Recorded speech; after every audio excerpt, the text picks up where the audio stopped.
কি গো শিশির, কেমন আছো? বহুদিন পর তো বাসায় ফিরলাম।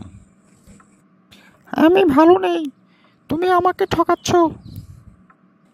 কেন গো শিশির, তুমি এভাবে কথা বলতেছো কেন আমার সাথে? আমি কি করেছি তুমি বলো। কি ঢং! তুমি কিচ্ছুই করোনি, তাই না? আমি কি কোনো কিছু খবর রাখি না নাকি? কি বলো এসব? কি করছি এটা খুলে বলো আমাকে। আমি শুনতে চাই আমি কি করেছি। ওরে খোকা, কিছুই জানে না। তুমি যে নাফিজা কামালের সাথে দুবাইতে ঘুরতে গেছো, আড্ডা মারতে গেছো, চিল করছো, এটা কি আমি দেখিনি মনে করছো? না গো শিশির, সেরকম কোনো কিছু না। 2025 সালের বিপিএলে উনি আমাকে প্রস্তাব দিয়েছিল যে কুমিল্লা ভিক্টোরিয়ান্সে খেলার জন্য। তাই একটু আমি গেছিলাম দেখা করার জন্য। জাস্ট একটু আড্ডা, আর কিছুই না।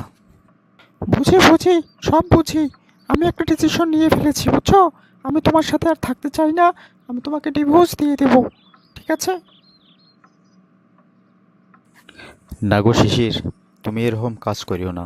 আমি তোমাকে আমার জীবনের থেকেও বেশি ভালোবাসি। তুমি দেখো না, তোমার জন্য আমি লন্ডনে পড়ে আছি। না না, আমি তোমার আর কথা শুনবো না। আমি একটা ডিসিশন নিয়ে ফেলেছি। আমি তোমাকে অতি দ্রুত ডিভোর্স লেটার পাঠিয়ে দেবো।